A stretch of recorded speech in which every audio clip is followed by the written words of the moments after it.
Mentioned on stream a few times there's a fine line when balancing assassins, particularly levels of frustration that they bring to the game. So I'm wondering, if the class is so hard to balance, why not do the next best thing and give them a power fantasy illusion of being strong? Since assassins aren't a pro play staple, I get the impression that this might allow you, a team, to get creative with the class while simultaneously removing them from the balancing equation. Thoughts? How to say it? It doesn't matter if you give a character an illusion of being strong if it's not the way they want to be strong. So, as an example, it is easy to make Lulu players think they're strong by just making it so that they're really good at protecting AD carries, which tends not to be all that frustrating of an output, right? If we make you feel like you're good at protecting AD carries as a support, then you're going to feel stronger usually, right? The thing about assassins, we actually asked a question like this many times before, is like, well, if assassins killing you is so frustrating, maybe there's other things we could let them do. But the hard part is, a lot of the other things we could let assassins do are either still problematic for other reasons. So, as an example, roaming. We've made assassins in the past, as an example, very good at roaming. And it's like, okay, well, you're worse at killing people, but it turns out it's also frustrating getting 4-man bot all the time. Or we could say, like, assassins are really good at killing towers, right? But just one of the problems with giving assassins things that they're good at that aren't killing people is, what does an assassin player want to be good at that's not killing people? That's the question, that's the thing to think about. Is, how do you make a character have secondary outputs that are powerful, that are in line with their fantasies as a class without like breaking their strength weakness profiles? Another thing to think about in this space is also thematics. So, as an example, if League of Legends was a sci-fi game, okay? If League of Legends was sci-fi, like this wasn't League of Legends, it was StarCraft 2, or StarCraft, right? The fantasy of Assassin actually changes a bit.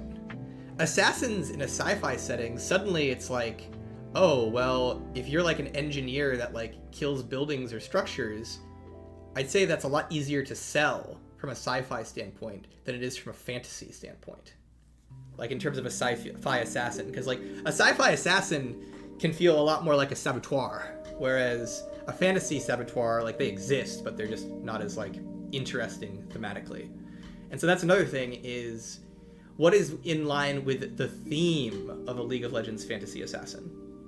Is that guy seriously picking Yuumi? Chat.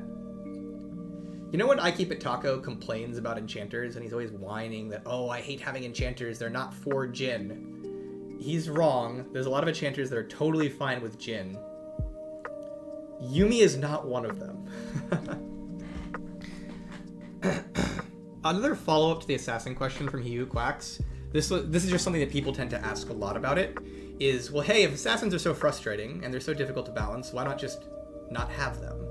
And that was actually partially true in League for a number of years. For the very, very early years of League, there was very few assassins, and they definitely weren't like a full class at the end of the day. You had a number of burst mages, but like assassins in the line of like Zed and Kha'Zix, there just wasn't a lot of them. And the answer to that question of like, well, why make assassins at all if they're frustrating and they can be somewhat difficult to balance, is, I think there's two answers to that are important. One is, players just really like assassins.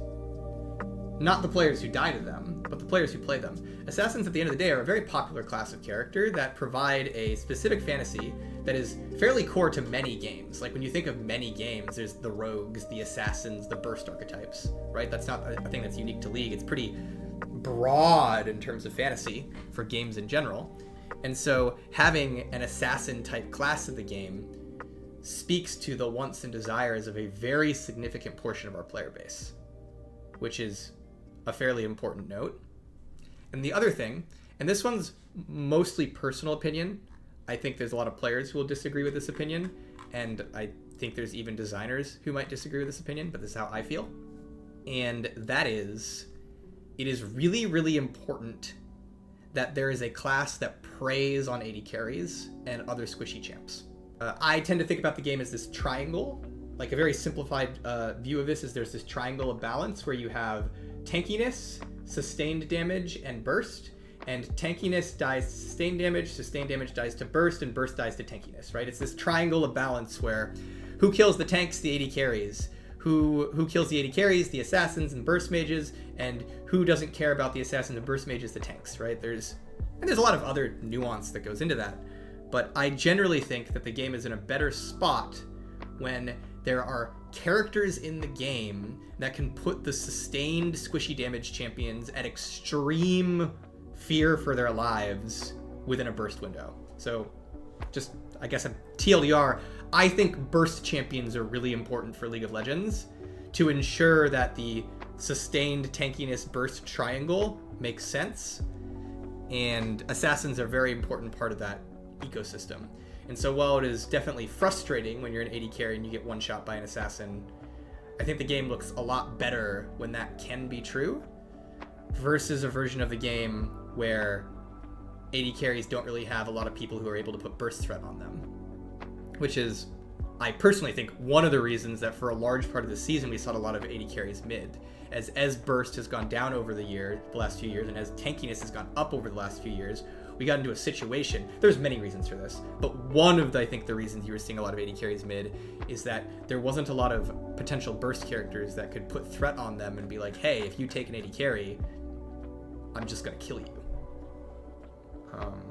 That's kind of my thoughts on assassins being important, even if they are somewhat frustrating and difficult to balance. What champs are going to be the most affected by the item nerfs next split? So the way to think about the item nerfs is they are reducing the value of gold, right? So if you get gold, you'll get less value from it. And so the characters who will be least affected are the characters who need items the least in many cases. Whereas the characters who could possibly be most effective are the characters who need items the most. Now, that might not be the case depending on the class and whatnot. Like, as an example, if all the assassin items are nerfed by, say, nerfing CDR instead of damage, not saying that's how it is, but if that was the case of how you nerf an item, then assassins might not be as effective as much just because they're losing out on secondary stats instead of primary stats. And so, yeah, but basically, the items will slow down the game, especially as it goes on. Like, late game team fights will be less powerful, right? And if you're a character who is gold reliant, the amount of things you get per point of gold will be lower because the items overall just have less on them. And so my guess would be scaling characters and bruisers probably end up being the most affected, whereas characters like supports and mages and tanks may end up being less affected.